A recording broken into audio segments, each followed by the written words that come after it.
नमस्कार, जय हिंद दोस्तों। स्वागत है आपका हमारे चैनल एग्ज़ाम सक्सेस जोन पर। आज हम आपके लिए सीटेट सीडीपी पेडागोजी की एक वीडियो लेकर आए हैं, ठीक है। और आप लोग को ये पता ही है कि आपका एग्ज़ाम पोस्टपोन हो गया है, फिर भी आप लोग को अपनी तैयारी वैसे ही रखनी है। तैयारी में कोई कमी नहीं होनी चाहिए। एग्ज़ाम पोस्टपोन हुआ है तो एग्ज़ाम 1 महीने 1.5 महीने में हो ही जाएगा। तो उसी से संबंधित आपको ये बताना था कि आपको अपनी तैयारी में कोई कमी नहीं करनी है। जितना टाइम मिला है आप अपनी तैयारी को उतना ही बेहतर बना सकते हैं, ठीक। तो आज ये सीडीपी की 50 प्रश्नों की एक क्लास लेकर आए हैं, ठीक है। और इस वीडियो को अंत तक देखिएगा, आपको वीडियो ज़रूर पसंद आएगी। और इसी से संबंधित कल 50 प्रश्नों की और एक क्लास लेकर आएंगे, ठीक। तो चलिए अब वीडियो स्टार्ट करते हैं। देखते हैं प्रश्न नंबर 1।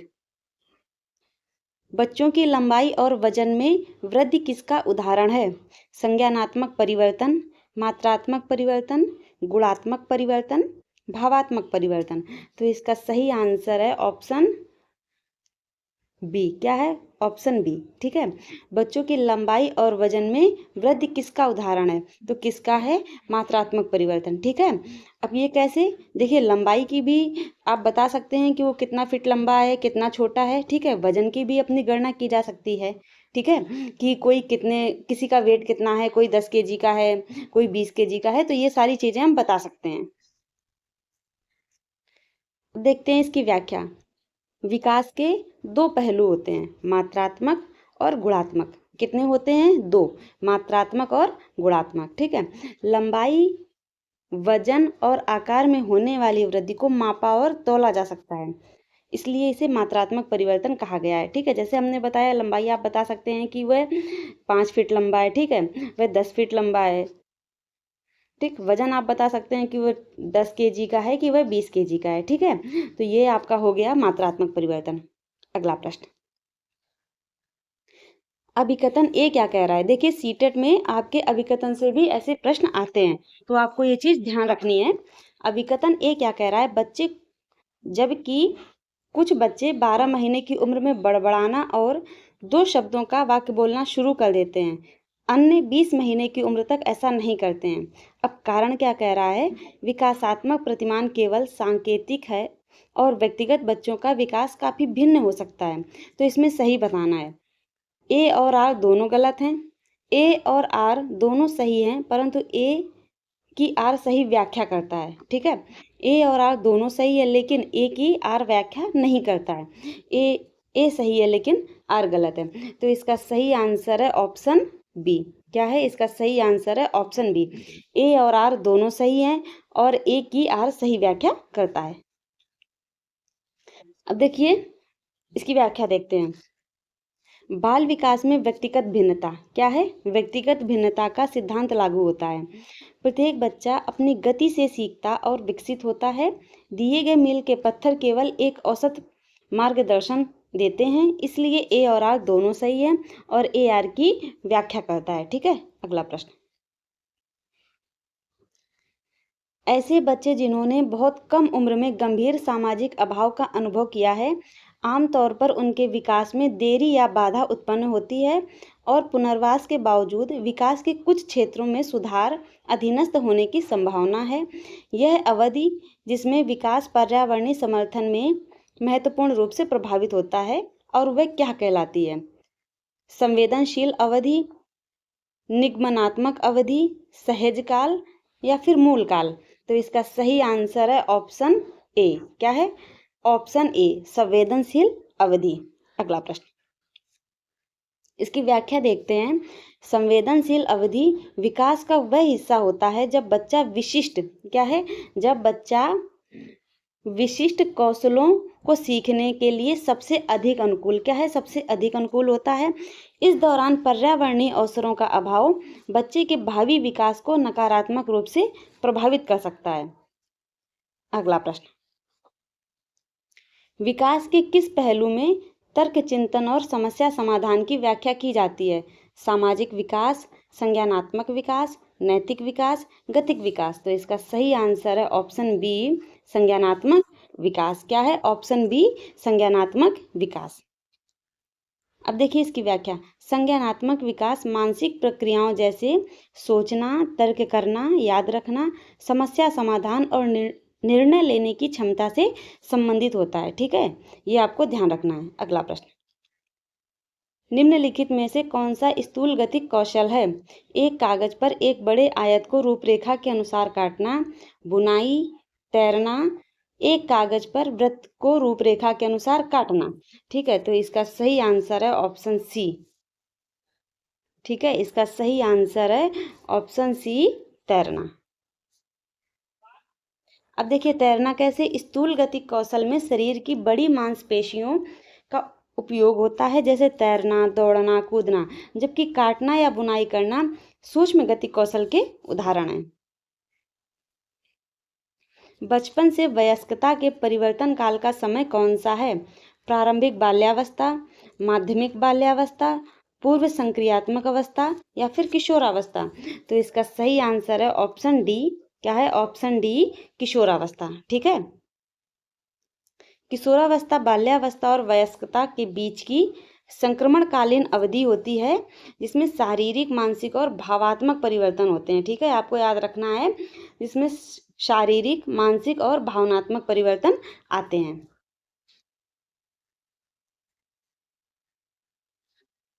निम्नलिखित में से कौन सा क्षेत्र बाल विकास का है? ऐकिक और अवैज्ञानिक, निर्धारित और स्थिर, अंतर्विषयात्मक और गतिशील, अस्पष्ट और प्राचीन। तो इसका सही आंसर है ऑप्शन सी। क्या है? इसका सही आंसर है ऑप्शन सी, अंतर्विषयात्मक और गतिशील। बाल विकास एक बहुविषयी और निरंतर परिवर्तन क्षेत्र है, जिसमें मनोविज्ञान, जीव विज्ञान, समाजशास्त्र आदि कई क्षेत्र शामिल होते हैं। अब देखिए अगला प्रश्न, अभिकथन क्या कह रहा है? अभिभावकों को बाल्यावस्था देखभाल से संबंधित चर्चा में शामिल करना चाहिए। ठीक, और इसका तर्क क्या कह रहा है? बाल विकास पारिवारिक परिवेश से प्रभावित होता है। सही विकल्प चुनिए। ए और आर दोनों सही हैं और आर ए की सही व्याख्या करता है। ए और आर दोनों सही हैं, लेकिन आर ए की व्याख्या नहीं करता। ए सही है लेकिन आर गलत है। ए और आर दोनों गलत हैं। इसका सही आंसर है ऑप्शन ए। ए और आर दोनों सही हैं और आर ए की सही व्याख्या करता है। ए और आर दोनों सही हैं और आर ए की सही व्याख्या करता है। ठीक है, ये तो आपका सही है। अब बच्चे का प्राथमिक समाजीकरण और विकास परिवार में होता है। ठीक है, ये चीज़ आप लोग को ध्यान रखनी है कि बच्चे का प्राथमिक समाजीकरण और विकास परिवार में ही होता है, इसलिए अभिभावकों का बाल्यावस्था देखभाल की चर्चा में शामिल होना आवश्यक और प्रभावकारी होता है। अगला प्रश्न, अनेक स्थितियों में विकास के विभिन्न क्षेत्र मानवीय क्षमताओं की व्याख्या करने में परस्पर प्रतिच्छेद करते हैं, तथापि विकास का कौन सा क्षेत्र प्रत्यक्ष रूप से बौद्धिक योग्यताओं जैसे कि समस्या समाधान, समालोचनात्मक चिंतन और तार्किकता की स्पष्टता चर्चा करता है? तो इसका सही आंसर है ऑप्शन डी। क्या है? इसका सही आंसर है ऑप्शन डी, संज्ञानात्मक। ठीक है, क्या है? ऑप्शन डी, संज्ञानात्मक। संज्ञानात्मक क्षेत्र प्रत्यक्ष रूप से मस्तिष्क की प्रक्रियाओं जैसे तर्क शक्ति, सोचना, याद रखना और समस्या समाधान की योग्यताओं से संबंधित है। अगला प्रश्न, देखिए प्रश्नों को बहुत ध्यान से देखिएगा। ये बिल्कुल नहीं सोचना है कि आपका पेपर आगे बढ़ गया है तो आपको अपनी तैयारी में कमी करनी है, क्योंकि पेपर आपका सितंबर या अक्टूबर में हो जाएगा। ठीक है, अक्टूबर में आपका पेपर संभवतः हो जाना चाहिए, तो आपको वो सोचकर ही तैयारी करनी है। प्रश्न देखते हैं, विकास के संदर्भ में समय सीमा जिसमें एक व्यक्ति विशिष्ट योजनाओं के उत्तेजनाओं के प्रति संवर्धित संवेदनशीलता रखता है, जिससे कि वह कुशल तरीके से कार्य करने के लिए विशेष कौशल विकसित कर सके, वह विकास की कौन सी अवस्था कहलाती है? प्रोत्साहन अवधि, उत्प्रेरक अवधि, चुनौतीपूर्ण अवधि या कूट लेखन अवधि? तो इसका सही आंसर है ऑप्शन बी। इसका सही आंसर है ऑप्शन बी, उत्प्रेरक अवधि। ठीक है,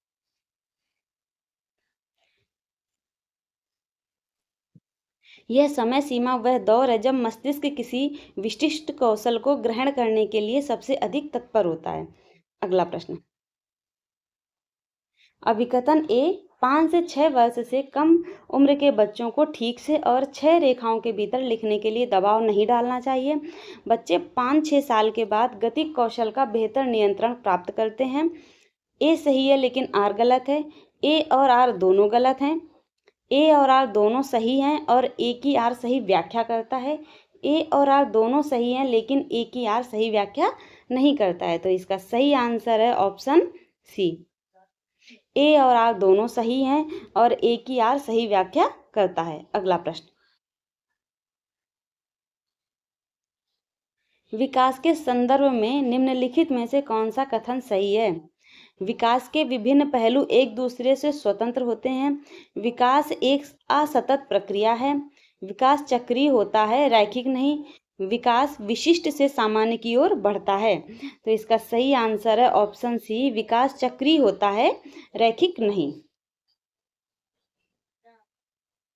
विकास एक सीधी रेखा में समान गति से चलने की जगह चक्रीय रूप से आगे पीछे गति करते हुए सुदृढ़ होता है। विकास हमेशा सामान्य से विशिष्ट की ओर बढ़ता है तथा यह एक सतत प्रक्रिया है। ठीक। विकास के क्रम में बच्चे सूक्ष्म पेशी कौशल से पहले सकल पेशी कौशल विकसित करते हैं। यह क्या दर्शाता है? अराजक, शीर्षगामी, रेखीय या फिर समीप दूराभिमुख। ठीक है, तो इसका सही आंसर है ऑप्शन डी, समीप दूराभिमुख। समीप दूराभिमुख विकास का नियम बताता है कि विकास केंद्र से बाहर की ओर होता है। किससे होता है? केंद्र से बाहर की ओर, याद रखिएगा। ठीक है, बच्चा पहले अपने धड़ और बड़ी मांसपेशियों पर नियंत्रण पाता है, फिर उंगलियों की सूक्ष्म गति पर। ठीक है, सबसे पहले बच्चा अपने सर पर, ठीक है, जो सिर होता है उसका सिर पर नियंत्रण पाता है। आपने खुद देखा होगा कि बच्चा सिर से ही उठना प्रारंभ करता है। जब भी बच्चा उठेगा तो सबसे पहले अपना सिर उठाएगा। ठीक है, और यहीं से स्टार्टिंग होती है, तो ये चीज आपको ध्यान रखनी है। अगला प्रश्न, भौतिक वृद्धि और विकास के फिर खालिस्तान है और फिर खालिस्तान सिद्धांतों का पालन करते हैं। विभेदीकरण, एकीकरण, विभेदीकरण, शीर्षगामी, समीपस्थ या फिर समीपस्थ और शीर्षगामी। तो इसका सही आंसर है ऑप्शन सी, शीर्षगामी और समीपस्थ। ठीक है, क्या है? ऑप्शन सी, शीर्षगामी और समीपस्थ। विकास के दो प्रमुख दिशात्मक सिद्धांत हैं, शीर्षगामी और समीपस्थ। ठीक है, अगला प्रश्न, जीन पियाजे के अनुसार एक बच्चा जो सरल गणितीय उत्क्रमण जैसे 4 + 5 = 9 और 9 - 5 = 4 के पीछे के तर्क को समझने में असमर्थ है, इसका कारण है जीववादी सोच, अपरिवर्तनीयता, आत्मकेंद्रिता या फिर अवधारणात्मक केंद्रीयकरण। तो इसका सही आंसर है ऑप्शन बी। क्या है? इसका सही आंसर है ऑप्शन बी, अपरिवर्तनीयता। ठीक है, क्या है? अपरिवर्तनीयता। पूर्व संक्रियात्मक अवस्था में बच्चे मानसिक प्रक्रियाओं को उलट नहीं पाते हैं। वे यह नहीं समझ पाते हैं कि 4 + 5 = 9 को उल्टा करने पर 9 - 5 = 4 होता है। ठीक है, उनको नहीं पता होता है। पियाजे ने संज्ञानात्मक विकास का किस प्रकार वर्णन किया है? एक सतत निरंतरता के रूप में, 4 अतिव्यापी संस्कृति विशिष्ट चरण में, 4 गुणात्मक रूप से भिन्न चरण में, 3 प्रगतिशील स्तर में। ठीक है, तो इसका सही आंसर है ऑप्शन सी। क्या है? ऑप्शन सी, 4 गुणात्मक रूप से भिन्न चरण में। ठीक, पियाजे ने संज्ञानात्मक विकास को 4 गुणात्मक रूप से भिन्न और असतत चरणों में विभाजित किया है, संवेदीगामक, पूर्व संक्रियात्मक, मूर्त संक्रियात्मक और औपचारिक संक्रियात्मक अवस्था। ठीक है, तो पियाजे की कितनी अवस्थाएं थी? 4, संवेदीगामक, पूर्व संक्रियात्मक, मूर्त संक्रियात्मक और औपचारिक संक्रियात्मक। ठीक है, या फिर अमूर्त संक्रियात्मक। ठीक, याद रखिएगा। वाइगोत्स्की के सीखने और विकास के सिद्धांत के अनुसार निम्नलिखित में से कौन सा आलंबन का उदाहरण है? किसी कार्य को छोटे चरणों में तोड़ना और आवश्यकता अनुसार सहायता प्रदान करना, अभिप्रेरणा के रूप में एक छात्र को उनके काम के लिए एक श्रेणी प्रदान करना, एक छात्र को पढ़ने का कार्य देना और उन्हें स्वतंत्र रूप से सवालों के जवाब देने के लिए कहना। एक छात्र को एक कौशल का प्रदर्शन करना और फिर उन्हें अपने दम पर इसमें महारत हासिल करना। तो इसका सही आंसर है ऑप्शन ए। ठीक है, क्या है इसका सही आंसर है ऑप्शन ए। किसी कार्य को छोटे चरणों में तोड़ना और आवश्यकता अनुसार सहायता प्रदान करना। ठीक, वाइगोत्स्की के अनुसार इसके फोल्डिंग क्या होता है, वह अस्थायी सहायता है जो एक वयस्क या अधिक ज्ञानी द्वारा बच्चे को समस्या समाधान के दौरान दी जाती है। ठीक है, अगला प्रश्न। वाइगोत्स्की के अनुसार बच्चे स्वयं से बात करते हैं। विचार और आत्म नियमन में सहायता के लिए, आत्म शुद्धिकरण प्राप्त करने के लिए, जब वयस्क उन्हें अनदेखा कर रहे हों, क्योंकि वे आत्म केंद्रित होते हैं, क्योंकि उनकी सोच तार्किक है। तो इसका सही आंसर है ऑप्शन ए। ठीक है, क्या है ऑप्शन ए, विचार और आत्म नियमन में सहायता के लिए। वाइगोत्स्की के अनुसार बच्चे द्वारा स्वयं से बोली जाने वाली बात उनके अपने विचारों, व्यवहार और कार्यों को निर्देशित एवं नियंत्रित करने का काम करती है। अगला प्रश्न। जीन पियाजे के अनुसार निम्नलिखित में से कौन सी क्षमताएं पूर्व संक्रियात्मक अवस्था की विशेषता हैं? प्रतीकात्मक खेल और जीववाद, वर्गीकरण और क्रमबद्धता, संरक्षण और अमूर्त चिंतन, नकल और प्रतिवर्तिता। तो इसका सही आंसर है ऑप्शन ए, प्रतीकात्मक खेल और जीववाद। पियाजे की पूर्व संक्रियात्मक अवस्था में बच्चा प्रतीकात्मक खेल खेलता है और निर्जीव वस्तुओं को सजीव मानता है। ठीक है, 2 से 7 साल का बच्चा निर्जीव वस्तुओं को भी सजीव मानकर खेलता है। अगला प्रश्न। बौद्धिक क्षमताएं जैसे कि कल्पना, समालोचनात्मक चिंतन और परासंज्ञान की चर्चा परोक्ष रूप से विकास के किस क्षेत्र के अंतर्गत आती है? सामाजिक, शारीरिक, नैतिक या फिर संज्ञानात्मक? तो इसका सही आंसर हो जाएगा ऑप्शन डी, संज्ञानात्मक। क्या हो जाएगा? ऑप्शन डी, संज्ञानात्मक। कल्पना, समालोचनात्मक चिंतन और परासंज्ञान उच्च स्तरीय मानसिक प्रक्रियाएं हैं जो संज्ञानात्मक विकास का हिस्सा हैं। ठीक है, अगला प्रश्न। क्रांतिक अवधि के संप्रत्यय की क्या अवधारणा है? विकास के दौरान अपरिवर्तनीय क्षति, वातावरण का विकास पर कोई प्रभाव न होना, आनुवंशिकता का विकास पर बहुत कम प्रभाव होना, पुरस्कारों का विकास के तौर पर नकारात्मक प्रभाव होना। तो इसका सही आंसर है ऑप्शन ए। क्या है? ऑप्शन ए, विकास के दौरान अपरिवर्तनीय क्षति। क्रांतिक अवधि वह समय सीमा है जब जैविक रूप से किसी कौशल को सीखना आवश्यक होता है। यदि इस अवधि में सही अनुभव या उद्दीपन ना मिले तो विकास में अस्थायी या अपरिवर्तनीय क्षति हो सकती है। ठीक है, अगला प्रश्न। स्थूल गत्यात्मक और कौशल का उदाहरण है भागना, पकड़ना, आड़ी तिरछी रेखाएं खींचना या फिर निचोड़ना। तो इसका जो सही आंसर हो जाएगा वह है ऑप्शन ए, भागना। ठीक है, ऑप्शन ए, भागना। भागने से पूरे शरीर की और पैरों की बड़ी मांसपेशियों का समन्वय होता है जो स्थूल गत्यात्मक का उदाहरण है। ठीक है, अगला प्रश्न। एक पेंसिल को पकड़ना कौशल का उदाहरण है जबकि फुटबॉल को धकेलना कौशल का उदाहरण है। ठीक है, दोनों बताने हैं कि दोनों कौन कौन से उदाहरण हैं। सूक्ष्म गतिक, सकल गतिक, सामाजिक, भावनात्मक। सकल गतिक, सूक्ष्म गतिक, भावनात्मक और सामाजिक। तो इसका सही आंसर है ऑप्शन ए, सूक्ष्म गतिक और सकल गतिक। ठीक है, पेंसिल पकड़ने के लिए हाथ की छोटी मांसपेशियों का प्रयोग होता है जबकि फुटबॉल को किक करके धकेलने के लिए पैरों की बड़ी मांसपेशियों का प्रयोग होता है। ठीक है, अगला प्रश्न। इसमें अभिकथन और तर्क का है। अभिभावकों को बाल्यावस्था देखभाल से संबंधित चर्चा में शामिल करना चाहिए। तर्क कह रहा है बाल विकास पारिवारिक परिवेश से प्रभावित होता है। इसमें से सही विकल्प बताना है। ए और आर दोनों सही हैं। आर ए की सही व्याख्या करता है। ए और आर दोनों सही हैं लेकिन आर ए की सही व्याख्या नहीं करता है। ए सही है लेकिन आर गलत है। ए और आर दोनों गलत हैं। तो इसका सही आंसर है ऑप्शन ए। क्या है? इसका सही आंसर है ऑप्शन ए। ए और आर दोनों सही हैं और आर ए की सही व्याख्या करता है। बच्चे परिवार का पहला समाजीकरण केंद्र हैं, अतः अभिभावकों का सहभाग विकास को सकारात्मक रूप से प्रभावित करता है। अगला प्रश्न।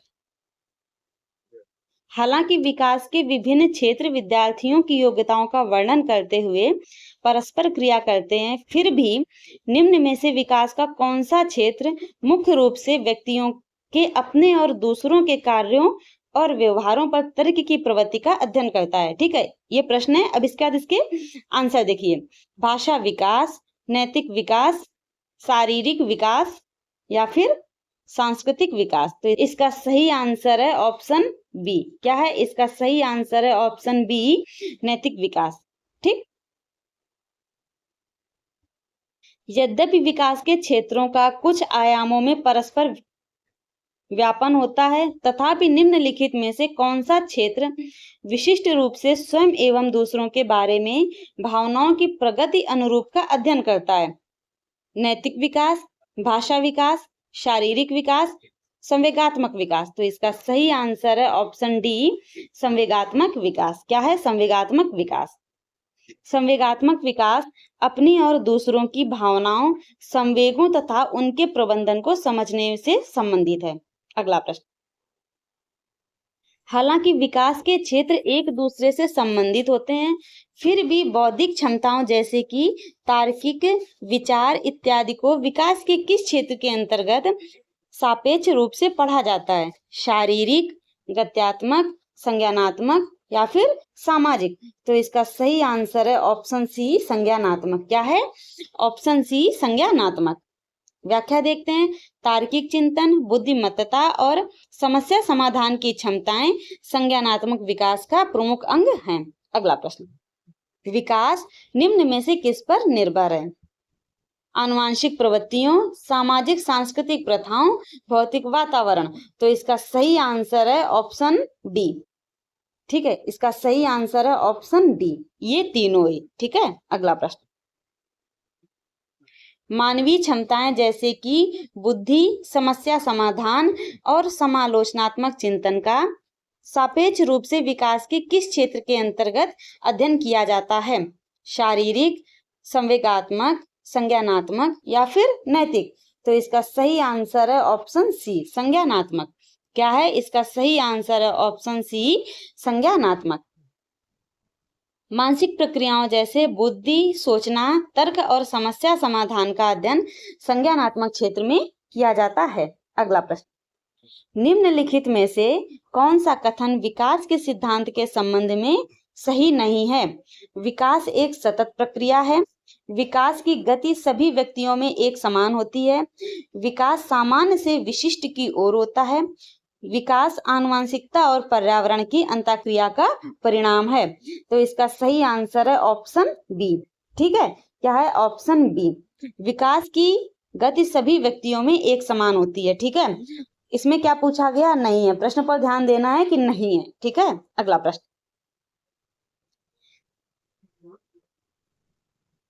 बाल विकास में समीप दूराभिमुख सिद्धांत का क्या अर्थ है? विकास सिर से पैर की ओर होता है। विकास शरीर से केंद्र से बाहर की ओर होता है। विकास सामान्य से जटिल की ओर होता है। विकास केवल वातावरण पर निर्भर करता है। तो इसका सही आंसर है ऑप्शन बी। विकास शरीर से केंद्र से बाहर की ओर होता है। ठीक है। अगला प्रश्न। समीप दूराभिमुख सिद्धांत के अनुसार बच्चे का विकास शरीर के मध्य भाग से शुरू होकर बाहरी अंगों की ओर बढ़ता है। अगला प्रश्न। जीन पियाजे के अनुसार बच्चे किस अवस्था में संरक्षण और क्रमानुबंधन की अवधारणा को समझ पाते हैं? संवेदीगामक अवस्था, पूर्व संक्रियात्मक अवस्था, मूर्त संक्रियात्मक अवस्था या फिर औपचारिक संक्रियात्मक अवस्था। तो इसका सही आंसर है ऑप्शन सी। क्या है? ऑप्शन सी, मूर्त संक्रियात्मक अवस्था। मूर्त संक्रियात्मक अवस्था 7 से 11 वर्ष। ठीक है। ये आपको भी ध्यान रखना कि 4 अवस्थाएं हैं, कौन सी अवस्था में कितनी से कितनी उम्र ली जा रही है, ये चीज आपको ध्यान रखनी है। तो मूर्त संक्रियात्मक अवस्था में 7 से 11 वर्ष के बच्चे आते हैं। ठीक है। अगला प्रश्न।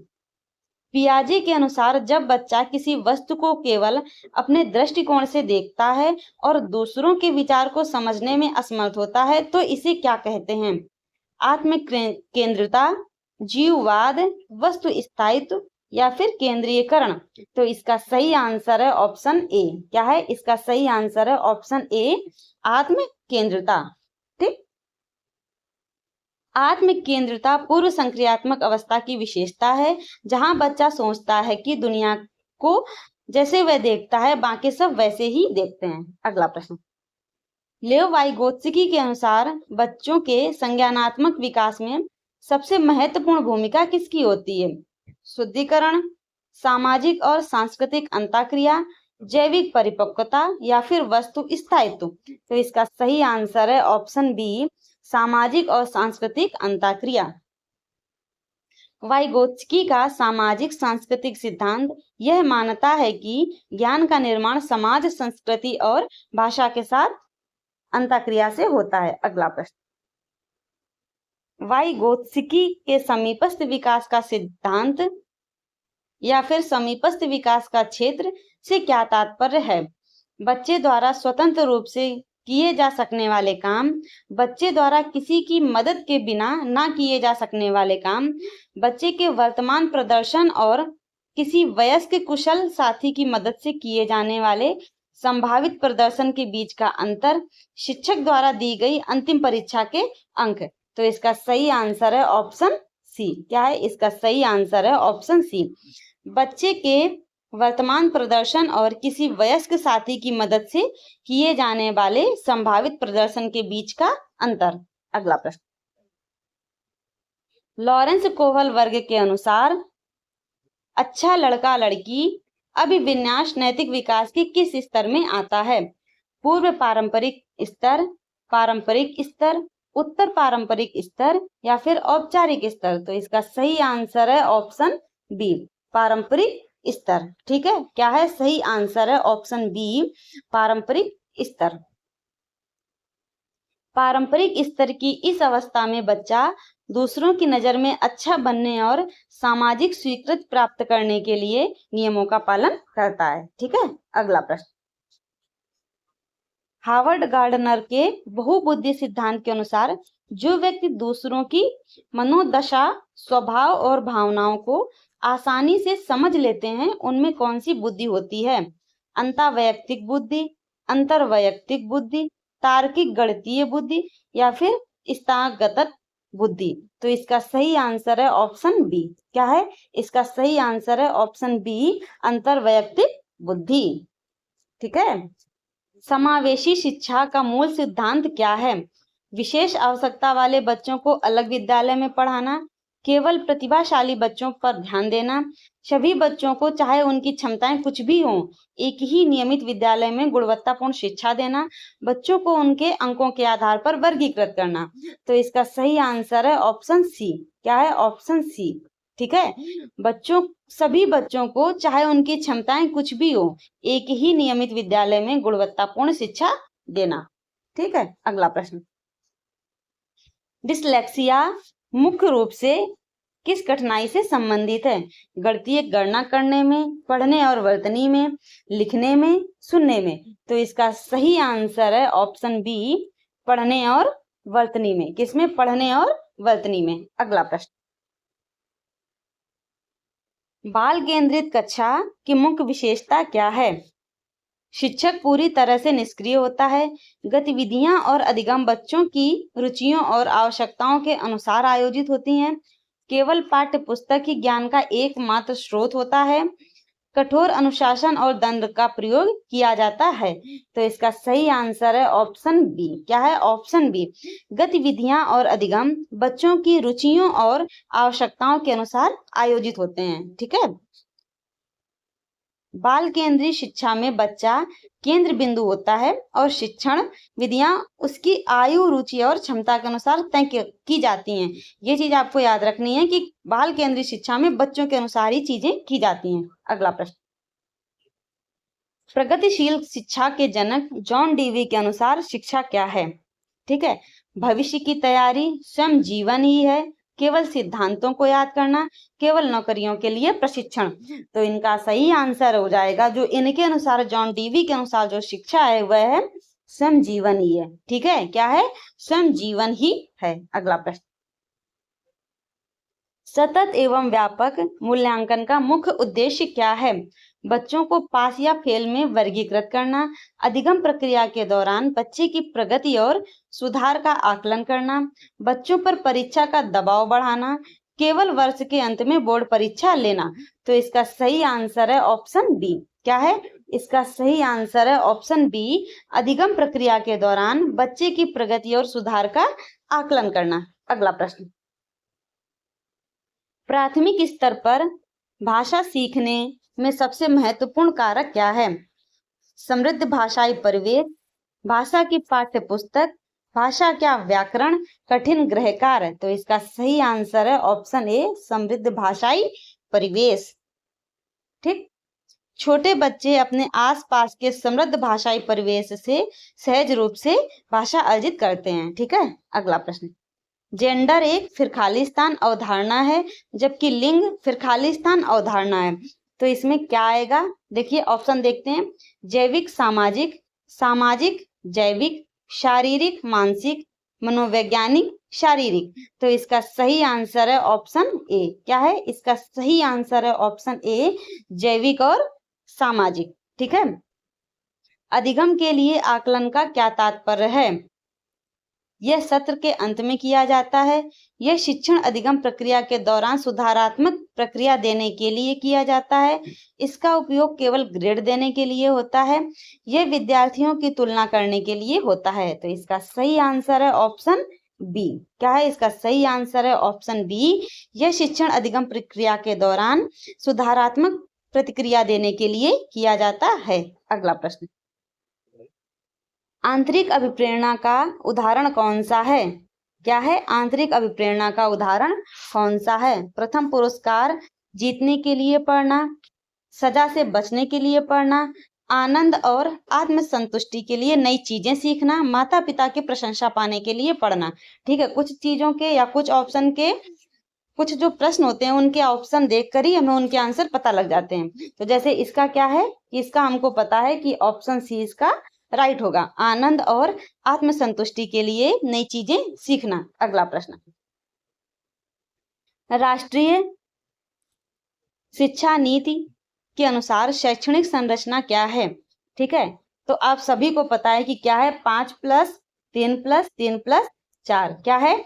5+3+3+4। ठीक है, राष्ट्रीय शिक्षा नीति जो NEP 2020 आई है उसके अनुसार 5+3+3+4 है। ठीक है, अगला प्रश्न, राष्ट्रीय पाठचर्या की रूपरेखा NCF 2005 के अनुसार अधिगम स्वभाव से फिर खालिस्तान और फिर खालिस्तान है।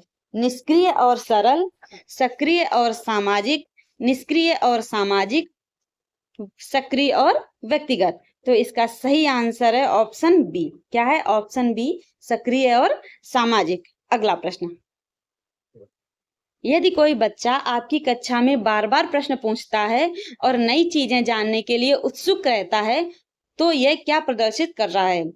अनुशासनहीनता, सृजनात्मकता और जिज्ञासा, अधिगम अक्षमता, आत्म केंद्रिता।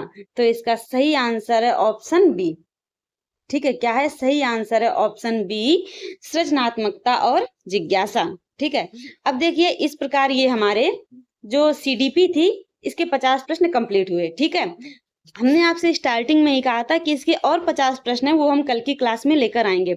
अब आप लोग को कमेंट बॉक्स में बताना है कि आपके 50 में से कितने प्रश्न ठीक हुए हैं। ठीक है, और अगर आपको ये वीडियो अच्छी लगती है तो इस वीडियो को लाइक अवश्य कीजिएगा और हमारे चैनल को सब्सक्राइब कीजिएगा। ठीक है, और दोस्तों के पास अवश्य शेयर कीजिएगा। मिलते हैं नेक्स्ट वीडियो में, तब तक के लिए धन्यवाद।